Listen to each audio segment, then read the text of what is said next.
आपको बराह रास्त लिए चलते हैं। Chief justice of Pakistan Qazi Faez सर तकरीब से खिताब कर रहे हैं।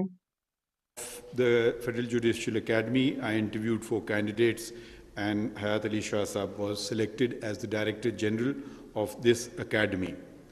The other task, knowing that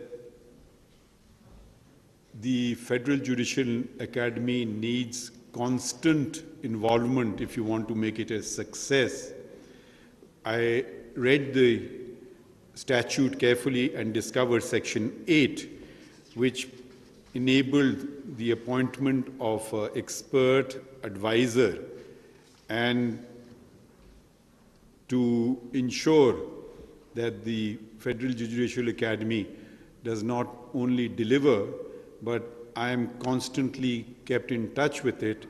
I suggested the name of one of our own, Justice Syed Mansoor Ali Shah, as the expert advisor under Section 8 of the statute, and he was unanimously approved by the board. And in addition to his duties, he performs this function as expert advisor pro bono basis. There's no additional emoluments. It is a labor of love, and I believe that he has delivered in a very short period of time. It's not quite, it's just a little over 3 months, and you can see the changes that have taken place, the changes that he has brought about. I have given him virtually a carte blanche. With my other duties, I have sometimes told him, you just do it, I'll sign it, not to worry.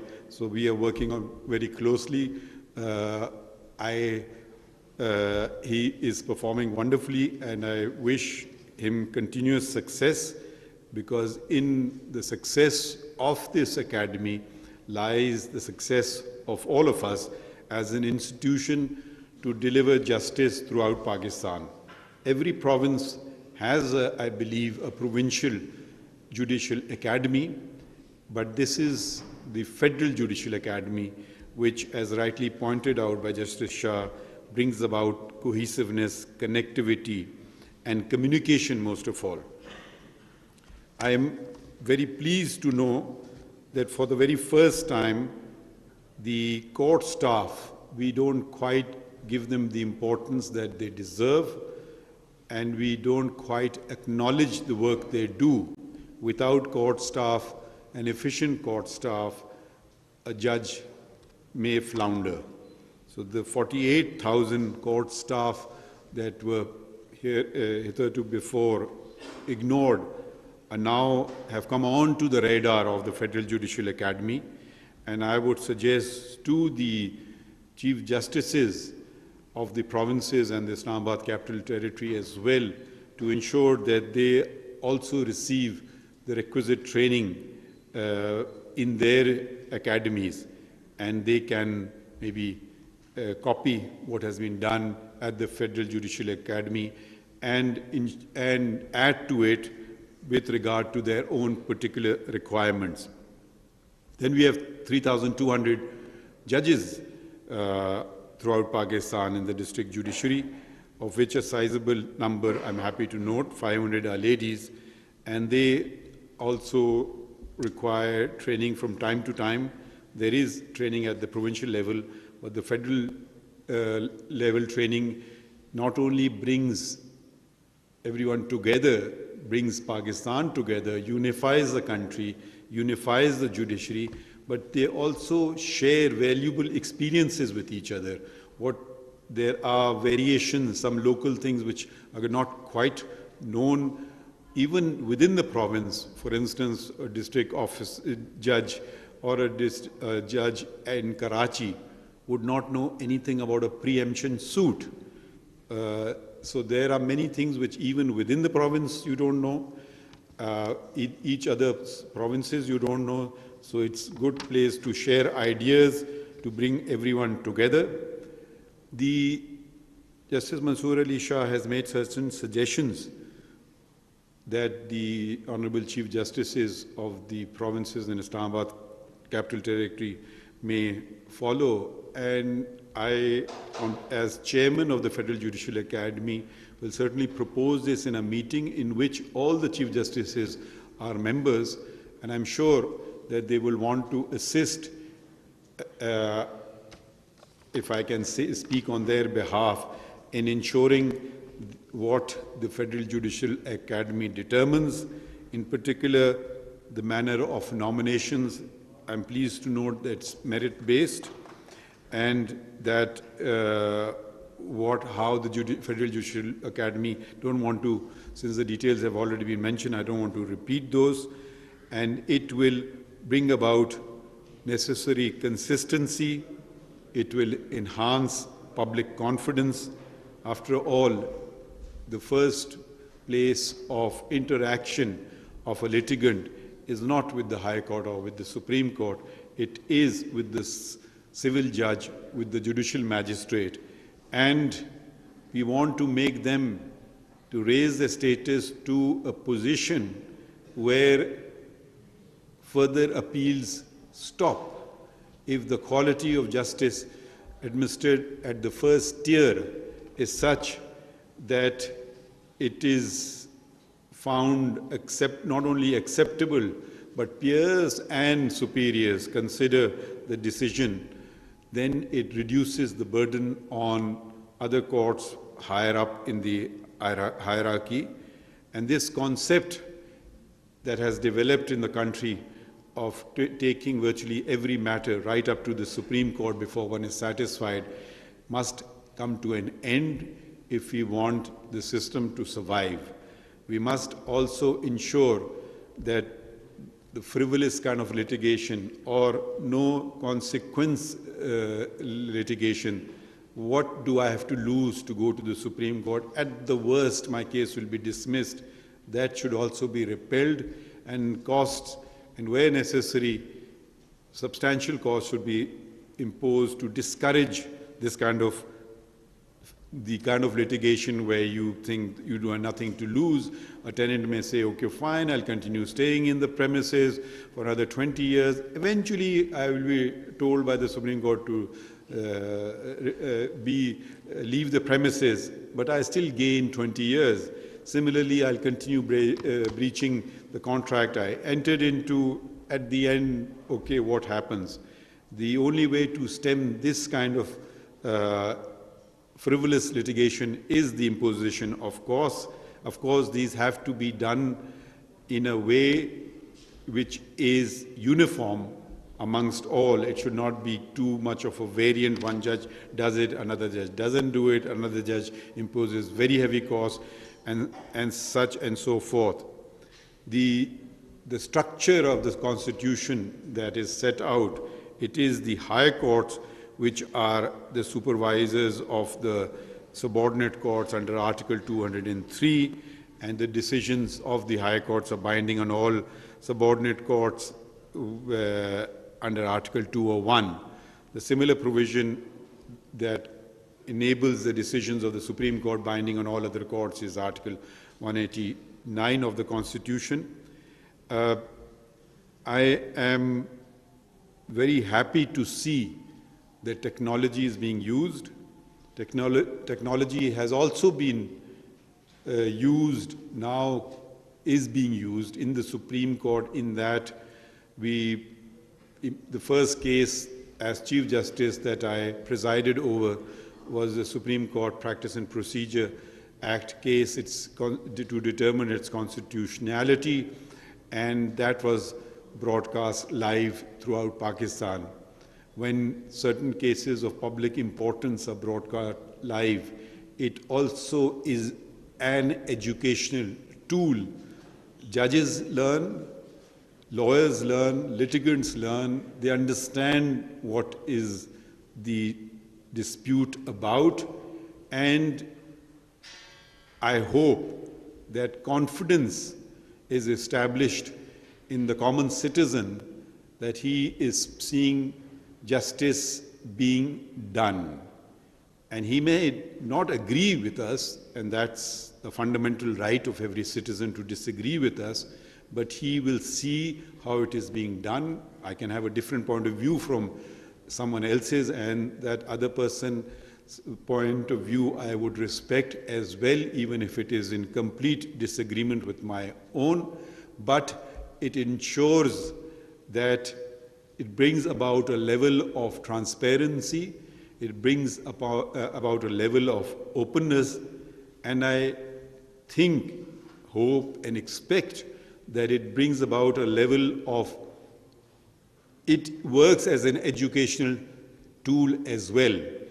There are, of course, downsides for judges, including myself, because when I go home, my wife says, you were slouching, you were not sitting properly.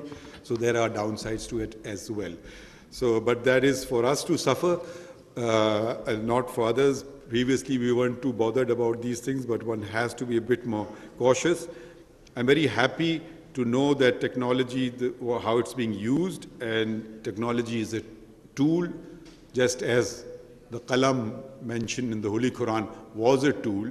Now we have further technology, and we must use these tools to gain knowledge.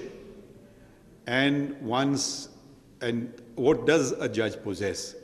A judge possesses primarily, he should know the law and as much of it as possible, so that helps in making him or her a better judge.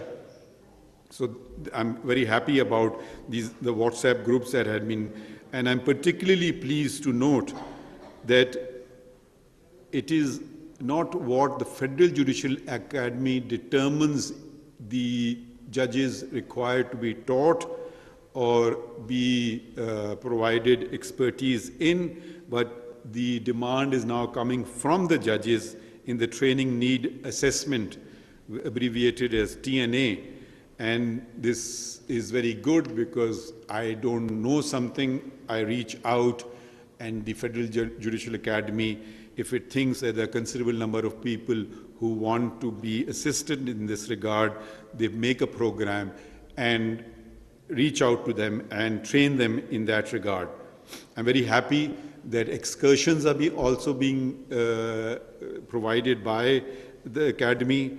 I would stress one aspect, if I may recommend to Justice Shah and to the Director General of the Academy, which is the future really, and that is being aware of the environment, being aware of environmental problems, learning of conservation, preserving limited resources, pollution, climate change.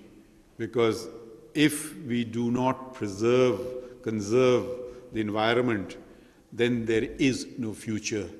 That is fundamental, not just for this generation, but if you care about your children and grandchildren, this is something you have to. It's no longer optional, you must.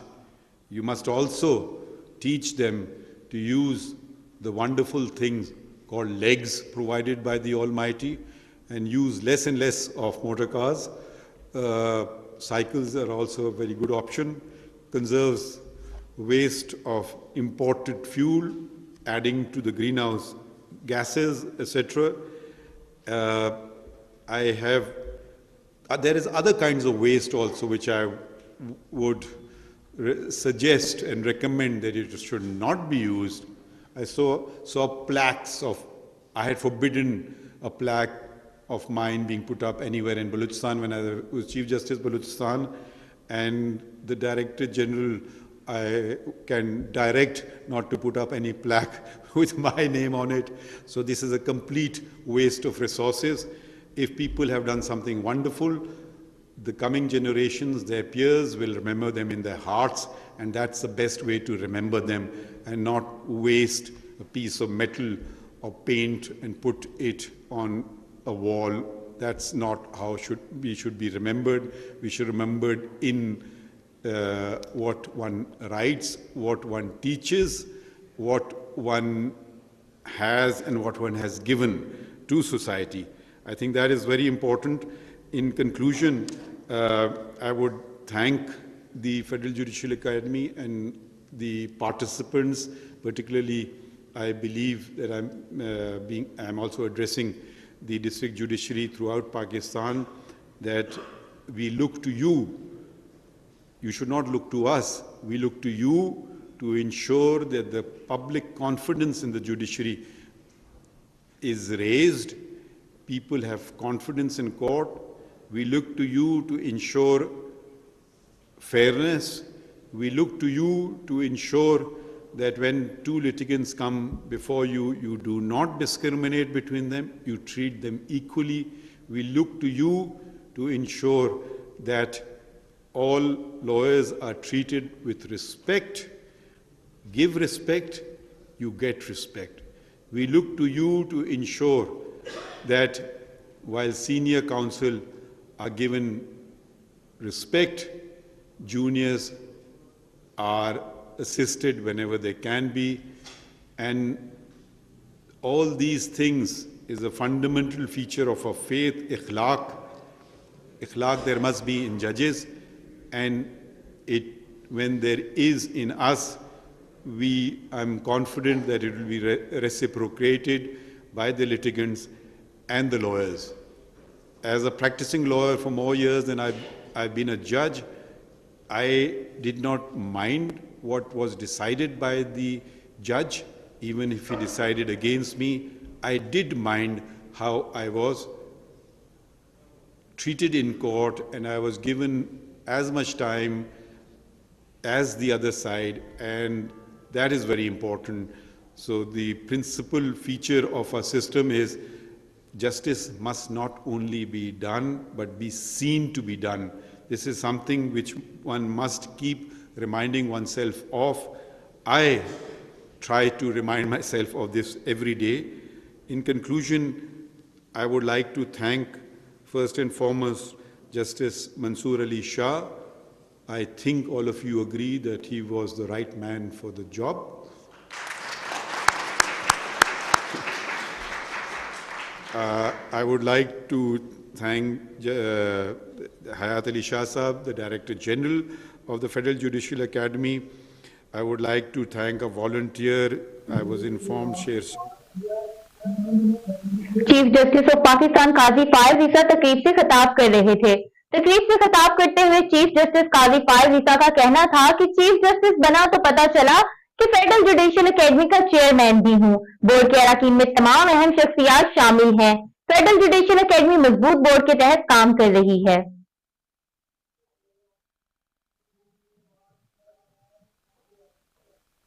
News studio से fill वक्त इतना ही। मजीद खबरों और updates के लिए देखते रहें 12 news.